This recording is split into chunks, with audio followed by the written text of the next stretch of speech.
Welcome back to today's episode of Words of the Wise. Today I have Chief Goldstein from Fond du Lac PD in Wisconsin. He has 28 years experience in law enforcement. Everyone calls him Chief Goldie. Really looking forward to having him on the show. He was promoted through every rank possible, graduated from the FBI National Academy, has a bachelor's in psychology and psychobiology, a master's in business management and organizational behavior, and is a recipient of the Distinguished Service Award and Meritorious Service Award. Welcome to the show, Chief Goldie. Thank you for being here. Oh my gosh, thank you so much, Paige. Of course, I'm really looking forward to it. You have some really refreshing philosophies on wellness and leadership, some things that are really unique that I haven't really heard before. And I'm really excited for you to share what those are with our listeners. But I was hoping we could first kind of rewind time a little bit and talk about you and your life before law enforcement. What was your upbringing like? I love hitting the rewind, and like one of my sayings is, you can look through the windshield, which is a lot bigger, or sometimes you get the peek in the rearview mirror. So having that opportunity to peek in the rearview mirror is awesome.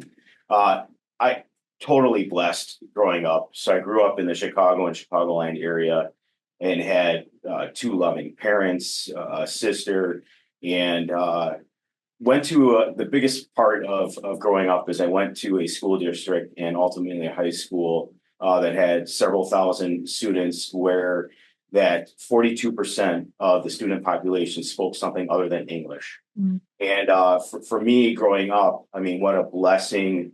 It was so grateful to be in an environment like that, to where, in my hallways on every single day, we had 35 different languages spoken from 53 different countries. You think of that in a foundation as you're growing up as a young adult, to really value what makes all of us unique. And another thing that was at my high school that I think, that will play into today's conversation is it was a hub for students with intellectual and developmental disabilities. So Mm.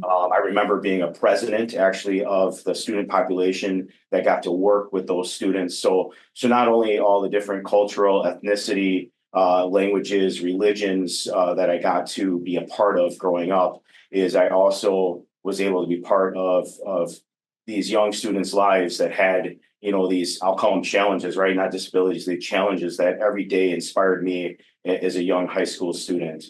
Moving into college, I got to play college football at a small university, a Division III university here in Wisconsin at Ripon College.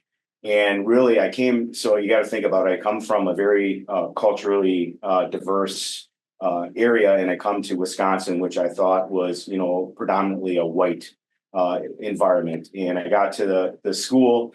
I actually pledged to a fraternity, and that was where I first realized I was talking with individuals at college that might have never met, a Black, brown, African American person, might have never met somebody that was Jewish, might have never met somebody that was Native American.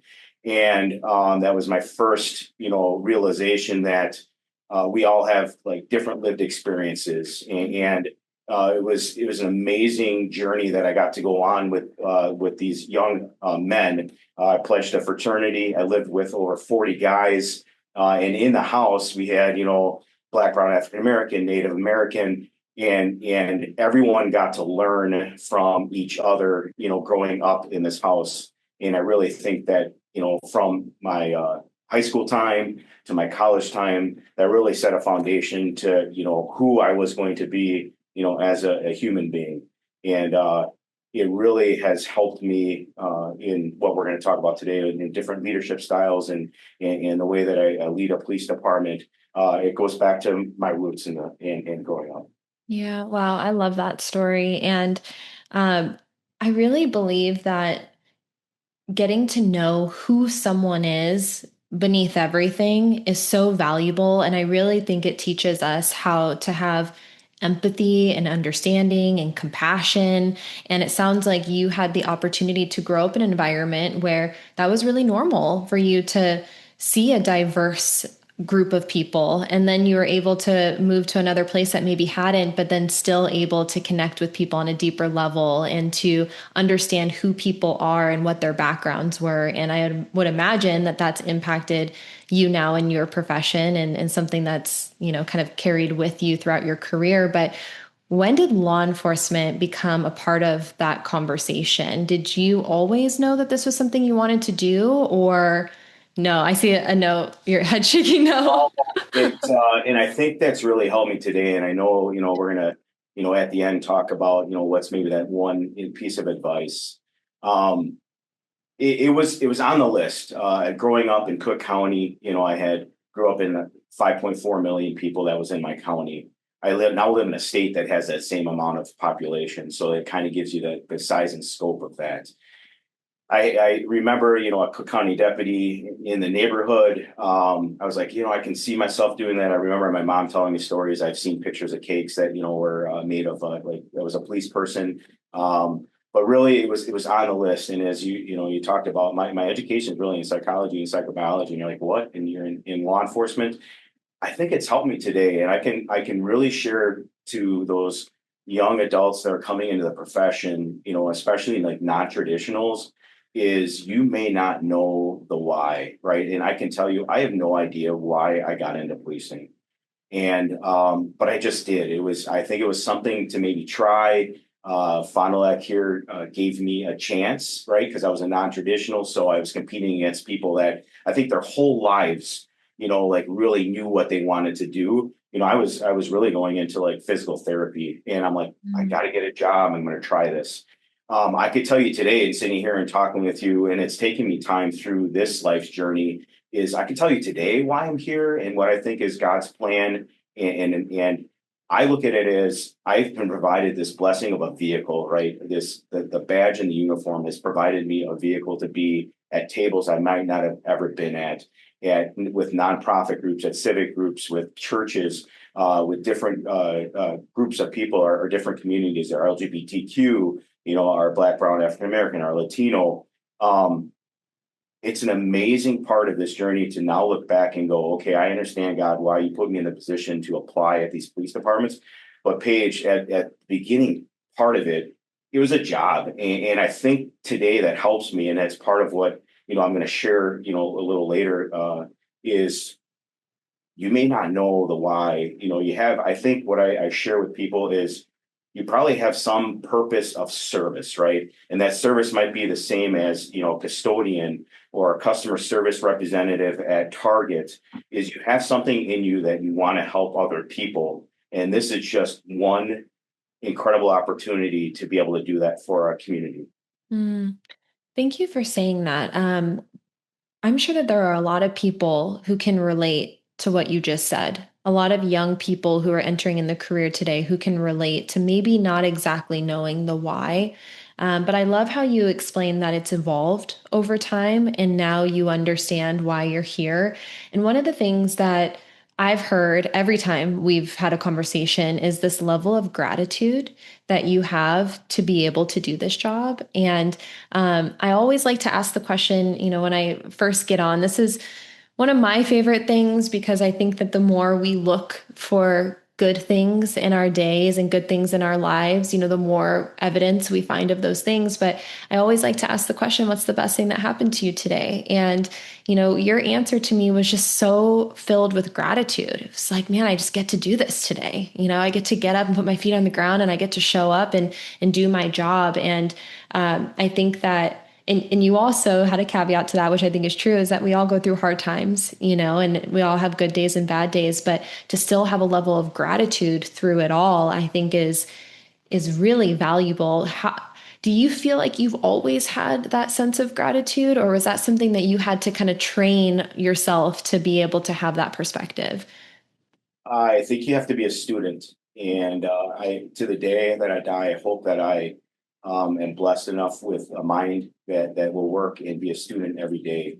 I think when I got into this position and I look back and I ask questions like, how was I as this young officer? And you hear cocky, not so nice. And you really you don't know what you don't know. And I've been blessed to be surrounded by a group of people that, every day I share something that might be a podcast, a learning moment that I can pull in for myself for self-assessment, self-awareness, then maybe that I can share. I think it's taken a lot of my journey. It's taken having an angel of a wife, having two kids, being a youth coach back in the day, being a community leader with Boys and Girls Club and Habitat for Humanity, for someone to really like see the blessing in everything, because it's easy to say, it's hard to do. And why I say that is I have been learning, especially probably in the last 10 years, is how do you see the blessing through the storm, right? And how do you see the blessing in the challenge? Mhm. And that takes a lot of work. But once you start to do that work, you do see where, the pain could be growth and development, or the pressure is like you're buried and you're a seed, and now you're going to grow into something else. And I can tell you, 20 years ago, there is no way, Paige, you and I would be having this conversation about gratitude in a storm, right? Because I probably would be like, why me? And this should happen to somebody else. And I equate it to this. I look at now when I drive a car and I'm in traffic, and my young self would be so pissed off, like I need to get somewhere. What's with this traffic? And now when I see the blessing, this is kind of on an easy way, but now when I see the blessing, I'm like, but I'm blessed to have a car. Or Mhm. like I go to the grocery store, right? And I'm in a line. I'm like, like this is my time and everything else. Today, I'm like, but I have the money to buy the groceries that I'm standing in line in, right? So I know those are really, really minor things, but it kind of just goes to that mindset of this is something you have to learn. It's not something you're going to be born with. And I think you have to experience the successes, you have to experience significance in life. And then for me, I think it's been the storms, right? It's been I've had to bury a couple officers, and that's changed the way I am as a human, the way I lead. We have from loved ones and friends, and you see from cancer to everything else, mental health. Um, it really puts you in a perspective of gratitude. And if you can stay there, I'm telling you, man, the sky's the limit as far as like growth and development. Yeah. Wow. I can relate to a lot of the things that you just said. And one of the things that I can really relate to is I used to also be like, why me? And have a really negative outlook on my life and the things that happened to me that were really hard. And I think we all have been there. I don't know anyone who hasn't had a moment where they've asked that question, and um, I I don't know if it's age. I don't know if it's perspective, and having the opportunity to, like you said, kind of look in the rearview mirror a little bit. But um, I do think that every hardship that I've ever been through is an opportunity for me to be better. And you're right, in those moments when you're in the suck, it doesn't always feel that way. But to your point of being inquisitive and being teachable and being a learner and, having the ability to grow, I think that we have to ask ourselves those questions. And sometimes those questions aren't always answered in the moment that we want it, right? So, like for me, when I'm going through something really hard, it's like, what is the learning, like lesson for me right now? What is the lesson? Like, how can I learn from this? How can I grow from this? And we don't always get that answer right away. But I think over time, we're able to have more perspective. And I think that perspective matters. And if you train yourself, and what you're saying to me is mental training, right? It's like every time you hear a little, they call it, there's a book, and they call it the inner roommate, where you have those little like voices in your head, right? And you have to kind of look at it as like this annoying like roommate that's like always yapping, right? And you have to like train yourself to have a different dialogue within yourself. And so every time you complain, if you're sitting in, I'll use those examples that you said, I think they were perfect. I love simple examples. If you're in traffic and you hear yourself complaining either out loud or internally, can you notice that? And then can you look for an opportunity to be grateful or to flip the script and have a different perspective? And I think that's really important. And we will look for more evidence of the things that we focus on. So if you are always focusing on the negative, if you're always focusing on the inconveniences or the stress, you are going to find more of those things in the world because your brain is now wired to look for those things. So I love everything that you said about one, trying to change your perspective, trying to have an attitude of gratitude, trying to be teachable, learnable, and a forever learner, because I think that's important. And I also think that when you continue to learn and grow, it takes you through those hard times, because you feel like there's momentum in a direction. And when you're stagnant, you don't feel like that, right? You feel like you're kind of stuck in that position. And so when you're constantly trying to learn or grow, I think it's almost like a river, it kind of just like pushes you through to the next spot.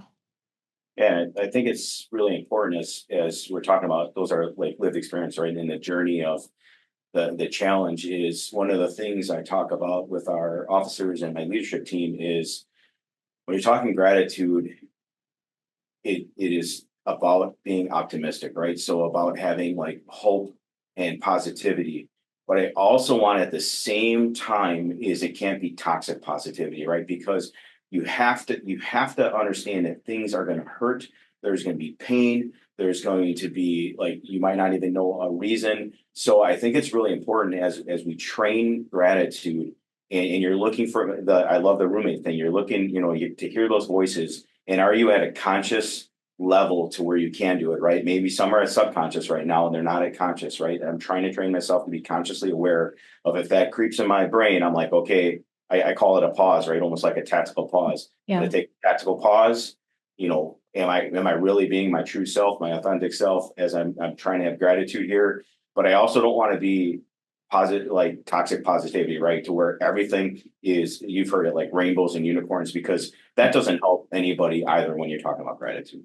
Yeah, no, I agree. I do want to talk a little bit about your philosophy with leadership. I know you said that you train your team and you have these conversations about gratitude, and you told me that you came up with your own. Um, what word am I thinking of? Vision. No, like acronym. Oh, Your yeah, own yeah. acronym. Yes. You guys and your acronyms, I'll tell you, I'm just like trying to keep up. Every time someone like tosses out a new acronym, I'm like in my head, like trying to navigate and figure it out. But you came up with a really cool acronym, and a philosophy around leadership. And the acronym is GAMER. But I want you to be the star to kind of, break that down and tell us, what each letter stands for and, what your philosophy is on leadership.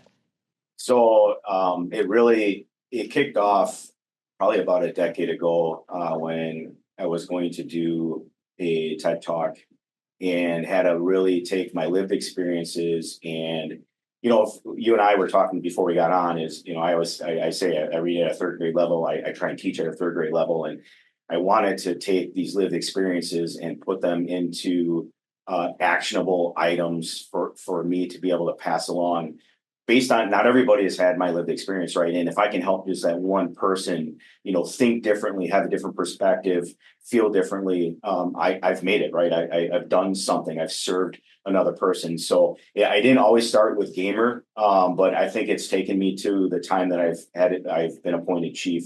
So gamer stands for grateful, authentic, intentional, mindful, energetic, and resilient, Mm. and they all have a foundation based in my lived experiences. So, for example, we've already talked kind of about grateful, but like if we talk about, just to give you an idea, if we talk about intention and intentional, going back into college at the fraternity house and living with the 40 guys, we had big brothers and little brothers, right? It was all about a connection and networking and really learning about each other. I was blessed to have, and his last name is Blessing. I was blessed to have a little brother. His name is Patrick Blessing. We all played football together. Actually, his older brother was my big brother in the fraternity. Now, Patrick Blessing was, have you met those guys that are just, they're the ones, they're like a glue guy or glue person that gets along with everybody, is the spotlight, but never wants a spotlight. Everyone wants to be around you because they can feel your energy. I'm a really big energy guy. That was Patrick. Tons of friends, brought people together. One day at a practice field, he dropped down. They found out that he had leukemia, and Patrick came back. He fought for his life. He actually got back on the football field a little while later, and I will never forget. And I actually have Patrick actually tattooed on me. And that's how important the intention is. I'll never forget when he came up. He's like, Goldie, I live life on a stopwatch, and you live it with, like, the hourglass. And he's the one that taught me intention. And so here, when we talk about like health and wellness and how does intention um, play into health and wellness, is you got to be present when you're talking about people's health and wellness, and you got to be purposeful, and you got to show up. We just talked about like storms and learning through the storms. You got to be able to sit in the mud with somebody, right? And you got to be. You might not say a word, and you're just listening, and you're not giving any advice, but you are there, and your energy is there, and you're showing up. Um, and it's a presence that then you get trust, right? And you get relationships to where then there's a safe place to where if you do that and you show up and you're in the moments, Mm. people will share, right? And you can dig deeper into who is somebody, be more curious, right? We talked about, I have a friend that says be curious, not furious. Mm. Is you get to ask those questions, and that really leads towards health and wellness. Or like, mindful, for me, that's having an understanding. So I shared, in high school, of all the languages that were spoken, and learning in college that people had different learned lived experiences, and there's nothing wrong with that. You can't make up where you're born in a rural area and you didn't have an LGBT student, or you didn't have a student of color, and having that understanding and mindset that there's nothing wrong with that, and being able to build on that foundation, a beautiful way to be curious and ask questions, and see something from another's perspective. I really think today, when you talk about health and wellness, not only in a police department, but in a community, is we have moved away. I talk about the power of and, right? I can feel this, or I have this perspective, and you can have this, and we can be together. And today I see so much or, right? There's like, you have this and I have this, and we are never going to come together. And this mindful piece in the wellness area allows me to say there's power in the word and seeing different perspectives and bringing people together. So, and then energy, hopefully you see me, I talk with my hands. I think people, you need to light up a room. I don't care, like going to briefing, going to a church. Don't be a vampire and suck that energy. And when I talk about energy too, as far as wellness, is making a difference takes energy, right? And you have to be a person of energy to have people naturally drawn to you, because people are not going to, I am, that's just how I feel. Is I think people are drawn more naturally to people that have those good energies versus negative energy. I really do think people put energies out into the universe. Yeah. And also with energy, I think, it a lot, when you invest in another person's well-being, that takes energy too, right? Because you have to show up. So, that's kind of a couple examples of, where I come up with, this gamer leadership that I've been teaching here at the police department internally, so that we can make strides in our health and wellness here at the PD. I love this. So you said grateful, authentic, Yeah, intentional, mindful, energy. What is R? resilience. And Resilience. so I think, and this is one thing I'm working and I'm putting out into the universe. I really think our young adults that are coming into the workforce today, regardless if it's at a police department, fire, target, going to teach, is there is a lack of resilience, and they're not being taught it. And the only way that I think you're taught resilience is actually going through and being in a storm, right? And having challenges. And I am not seeing that today, and that worries me a little bit. So I know that when new officers come into this department, is my resilience is, I get to talk about that self-care. I get to talk about what you can control and can't control, right? I get to talk about, having a sense of purpose. you might not know the why yet, right? I mean, your purpose is service, right? They're all getting into this, but you might not know now, you might not know in 3 years, but at some point you're going to be like, okay, so that's the R. Yeah, I love it. And it's interesting. I've had this conversation a few times about resilience, and I think it's hard because, we don't want people. It's like on one end, and you think about this like when raising kids, right? It's like you don't want your kids to go through really hard things. Like you don't want them to go through maybe some of the hard things that you've gone through. But at the same time, you want them to be able to go through hard things. You have to be able to go through some adversity and to go through hardships to be able to come out the other end stronger and to learn from it and grow from it. So I think it's an interesting conversation because on one end, it's almost like it's necessary in order for you to have that resilience and know that you can get back up from falling down. You have to fall down. So we can't protect people necessarily from all of life's challenges because we know that we're all going to get to the end of this thing and we're all going to be a little bit scratched up.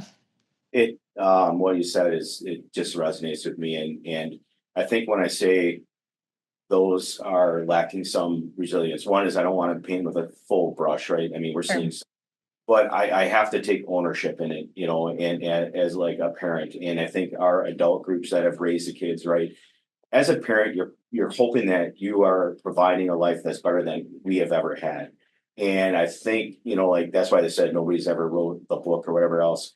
You know, you can't as we've gone through these lived experiences, we've maybe swung that pendulum too far to be like, I don't want my kid to fail. I want to make sure that they're on time. And our kids, our parents were like, they let you fall in the dirt, right? And they let you fail many times. And I think just in our perspective as parents, and I'm looking at this generation that I'm in, is we did everything we could so that our kids can have a better life. And maybe we've taken some of that lived experiences away from them. And, now knowing that on a conscious level is we have to help because it is right. It has to be experiences. We have to help generate that. And if you're a student, you'll be able to build resilience. You're going to be able to have self-care. You're going to be able to be, like have self compassion. I always say practice self-compassion. That's something that, is got to be taught and how to do that. So, yeah, I think our generation needs to take ownership. It's not, we always like people are pointing, and that's not a healthy way to do it either. Yeah. Yeah. And I want to kind of touch on everything that you said with your gamer philosophy. I think it's really interesting that because this is unique. We talked about this before. Like you're teaching this as leadership. You're saying, hey, like everyone in the organization, like I want this to be at the forefront of how we lead. I want us to show up as leaders grateful and authentic and intentional and mindful. And I want us to put energy into the people that we serve and energy into each other. And I want us to be resilient, all like individually, but also together as a team. And all of this relates to wellness. And I think it's such an interesting and you're speaking my language. I would bet a lot of money that this is really effective because it's a mindset.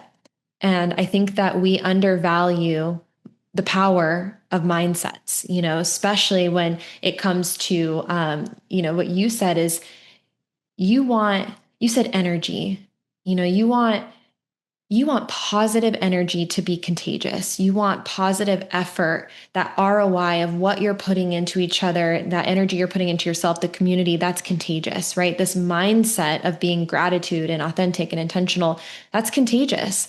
And the reverse is also true. And we talk a lot about culture and how a lot of organizations are struggling with the negativity and a broken culture. And to me, having these at the core of what you do creates a positive culture, creates a positive mindset. And maybe you don't get everyone all the time. Maybe things aren't a perfect system. But I truly believe that if you lead by example, people will want to follow. And I've had a lot of these examples in my life where I've tried to get people to do things and it's never effective. But then if I just do those things, people then want to emulate those things. And so when you have the majority of the organization who are leading in this way, I would imagine that that creates a positive culture and that does relate to health and wellness. And I know that you talked a lot about how your philosophy or your vision for your agency and health and wellness is people first. So I want you to dive a little bit into that. What does that mean, people first? I just had a great intro to it. So been blessed to have a number of chiefs. I think I had four chiefs, and right, and so going back to 1998 through today, you always look at I have my own gaps, right? So when I leave, hopefully, I'm leaving a legacy of the people first, but I'm gonna have gaps to where people are gonna learn from what good I did, and then where my gaps were. I think for the longest time, and I have credibility at least in this area or in Wisconsin is we focused as a culture on a product. So the vision was always this professional excellence, right? It was a thing like a parking ticket, traffic stops, arrests. And when I was appointed chief, that was one place I really dove in and I go, is that the right focus if we're going to impact health and wellness? And when you have a focus of a product, my fear is that you're putting the community first and you're putting your officers second.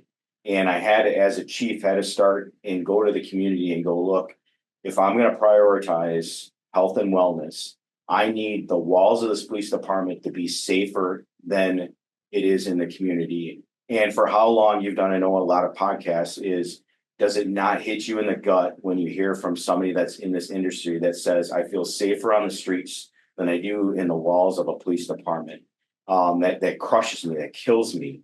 So it took me about a year. I bounced a lot of ideas off of a leader that I know in the community, and I went to a people first philosophy, meaning that everything that we are going to do, I want to make sure that myself and the leadership team puts our people first and then community second. And it took them a little bit of time in our community to understand that. Oh my God, you're not putting me first. No, because if I don't put you first, at best, my people are second. And I said, if my people are first, they will in turn take care of you. So people first for me is an environment where you feel inspired when you wake up, you feel safe at work, and you feel fulfilled, at the end of the day. And I talk about being fulfilled in two areas because it's really important, not only professionally, right? We're a place I can impact, but I'm telling you, if I lead not the right way, I'm also going to impact you in your personal fulfillment, right? So I want to make sure that, when I put you first here, that is when I say FDLPD family, not only is it you that works here, that is an incredible human being that does the work that they do, it's your spouse, it's your son, it's your daughter, it's your, like when we hire somebody and I have a mom come up to me and go, hey, like they put that burden on you, right? I need you to take care of, like my son or my daughter.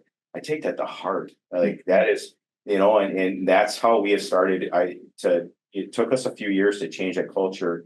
And then you start to, bring in my leadership philosophy of gamer on top of that and go, this is how we're going to build a safe environment for our people. For example, we make mistakes as humans, right? I think Paige will probably say, I usually say I make at least a mistake a day, if not 10 mistakes a day. Yeah. In a culture that doesn't take care of people, you get scared to make mistakes, right? And in this people first philosophy and culture is we have worked on mistakes matter, right? I mean, when we make mistakes, they could be big mistakes matter, but what matters more is context, right? And it goes back to being curious. And it goes back to we look at mistakes in two different ways, a mistake of the heart and a mistake of the mind. Mhm. And what we've learned in this people first culture is the overwhelmingly amount of mistakes are mistakes of the heart, right? And those are things that you can coach and you talk about and you grow and you develop.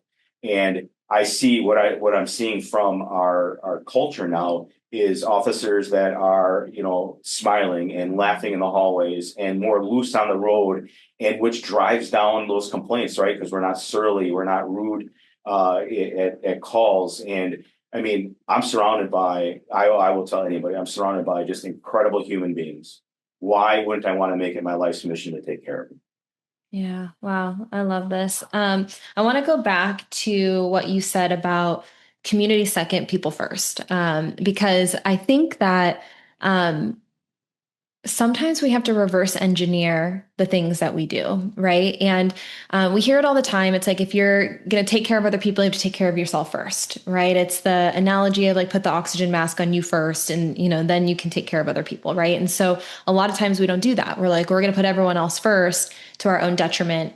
And then we see what the result of that is, which is never good, right? You have to be able to be effective to be able to take care of other people.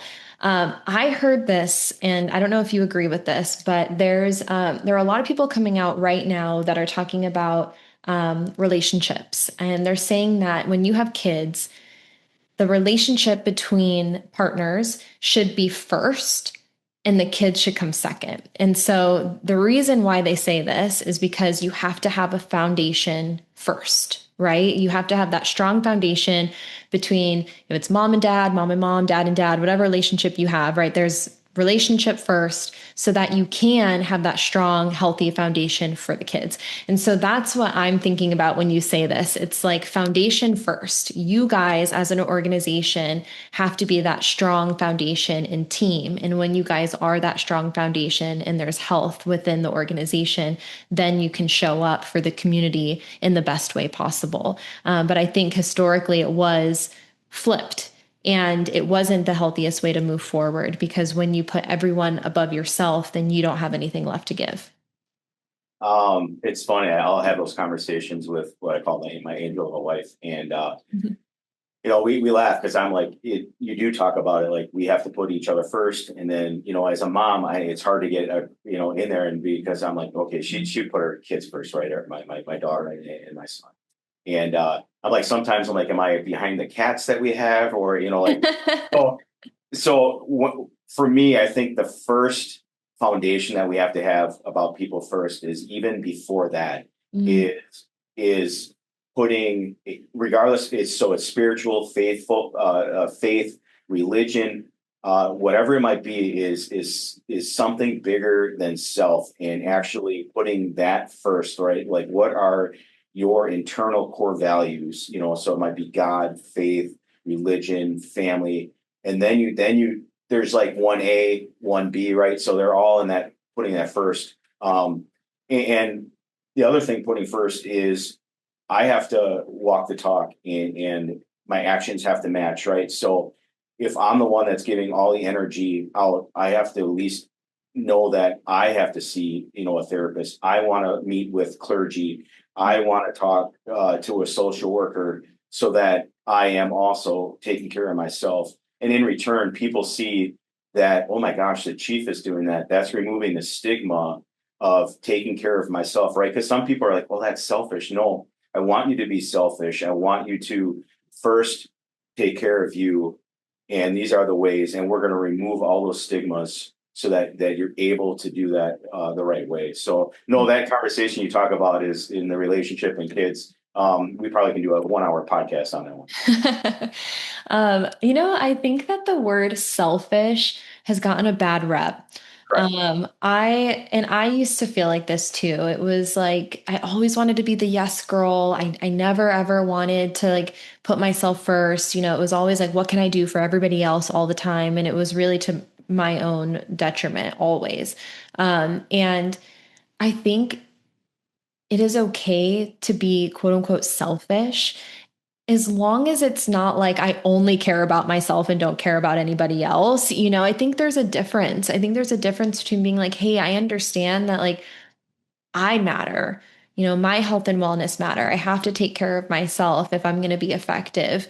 That's okay. You have to do that, but if you're like only doing things for yourself and don't care about anybody else, then I can see where that's an issue. But I think this word selfish comes up a lot where people are like, I don't want to be selfish. And it's like, be selfish, like, but still care about other people. Take care of yourself, but still care about other people. Two things can exist at once. You can take care of yourself and, to your point, and take care of other people, and that's okay.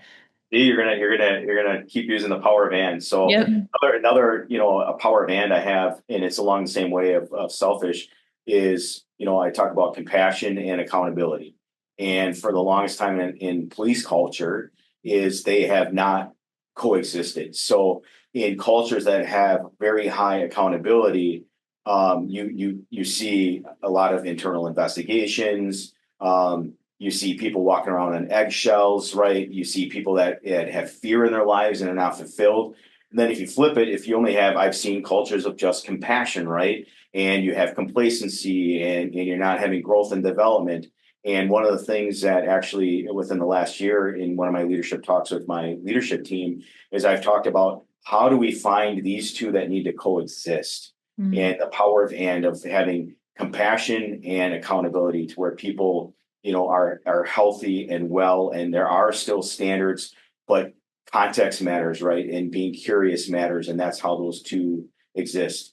Yeah. So yeah, there are a lot of things as leaders in police departments that if we started looking at the power of and in from the selfish to the compassion to the accountability pieces, we'd be in a better place today as a policing society. Yeah, I've had this conversation a few times because I find it to be really interesting. Um, I always say you can be strong and you can be vulnerable, right? Like, and those two things can exist. But somewhere along the way, everyone was convinced that the only way for you to be strong is to like shove everything down, not deal with it, go drink it away or, go do whatever unhealthy coping mechanism that you need to do to like, get over it. And that was strength. And I've had this conversation a few times because I think it's so interesting. And I'm guilty of this. And this is why I can say it's so interesting because to your point, I've made more mistakes than I'd like to admit on this podcast, probably. But I was in that point where when I was younger, I used a lot of unhealthy coping mechanisms. I didn't want to process things. I didn't know how to process things. And I just was like, I'm going to be really tough and really strong and nothing's going to impact me. And what I realize now is a lot of those things are the biggest weaknesses, not dealing with things and, going for the easy, I'm going to put quotes like the easy outs, right? It's easier for me to just get drunk and not deal with it. It's easier for me to just, go on social media and death scroll for 5 hours instead of like actually processing something hard that I went through. Like those are things that are easier. And so I find it to be really interesting that vulnerability and like processing things and dealing with things and moving through that storm, to your point, were always viewed as these weaknesses when in reality, they're the strengths, right? Like those are the hard things that you have to do to get through it.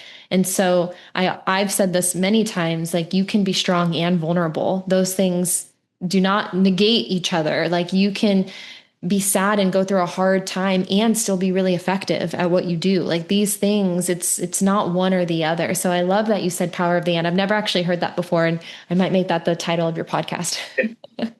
So let's dive into what you just said, and I hold out hope in my heart, in this journey I've had for 28 years, as I started, that the leadership in the police departments here and others that they didn't know that, and I hold that hope because if they did Yeah. know, then shame on you, right? And for you've probably had a number of people share experiences. As I can tell you, in my first like 10 years, you remember, those situations where you might have scooped a child or a bad crash, or there were things, as you said, you kept filling your bucket. And for lack of better analogy, you would have leadership say, rub some dirt on it, get to the next call. And that's all we knew. And I remember, till now, it's in my heart. And remember, like my wife calling me on it and being like, hey, we haven't seen emotion from you.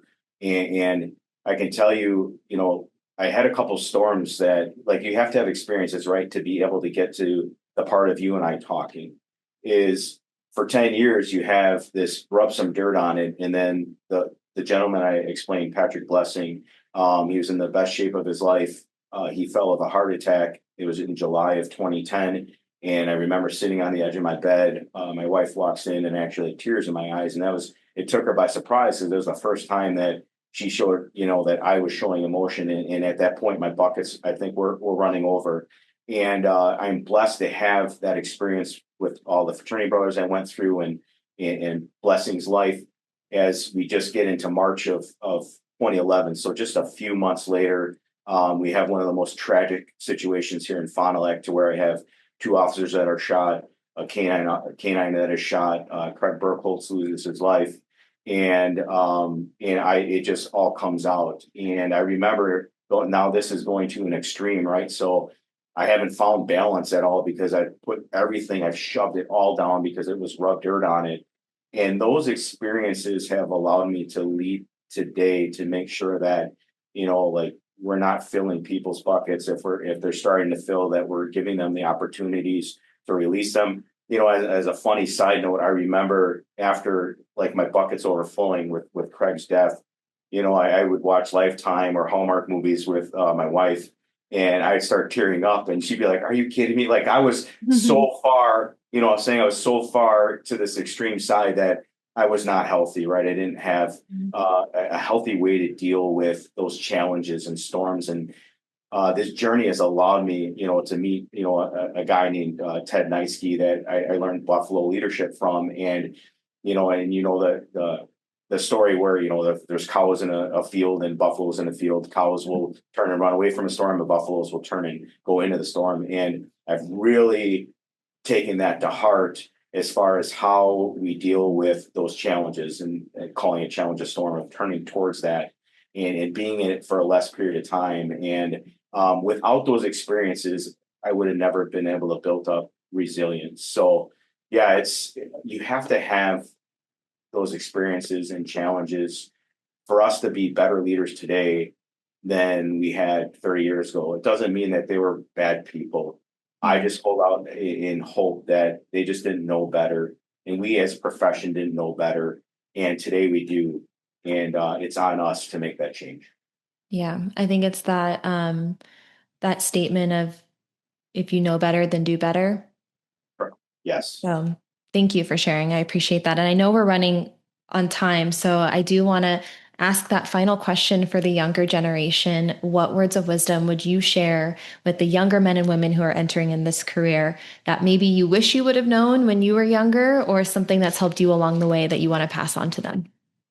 This might be a little different. I look at, I sat back and wanted to let that marinate, that question, and I really think it comes down to, I remember, and I still get asked today, and I answer it differently, is what do you do for a living? And I think, a lot of people say, I am a cop. And for me, I would tell my young self if I was starting over, or I would tell these new candidates that are coming in, is that's a dangerous thing to say. It really ties you into an identity, and you are more than I am a cop, right? You are a brother, a sister, could be a husband, a wife, an aunt, an uncle, a stepbrother, stepsister. And the other part of it is, I think, remember I shared, I was cocky and everything else because I am a cop. We're not more important than the custodian. We're not more important than the garbage worker. We're not more important than the customer service representative at Target. And what I would share with them is asking, instead of what do I do for a living, is what do I do while I am living? Mm, And changing that perspective early in your career to understand it's not the identity, right? This is a great vehicle. It's an incredible journey I've had, been blessed. I get to do it, not have to do it. I get to do it. And that's what I would really share coming in here, is we are more than I am a cop, right? And I think we have to, I see it in retirees sometimes when they're so into the identity of the badge, and the it's just a role that they have trouble retiring. And we have to help them a lot more to move on to that next chapter. I think if we now have a more healthy way of looking at this role in society versus this position in society, we're going to have healthier officers tomorrow. thank you. Thank you so much for your time. I was looking forward to this conversation and it did not disappoint. So thank you for coming on here and talking about your philosophy on leadership and wellness and your words of wisdom. Thank you so much. Of course.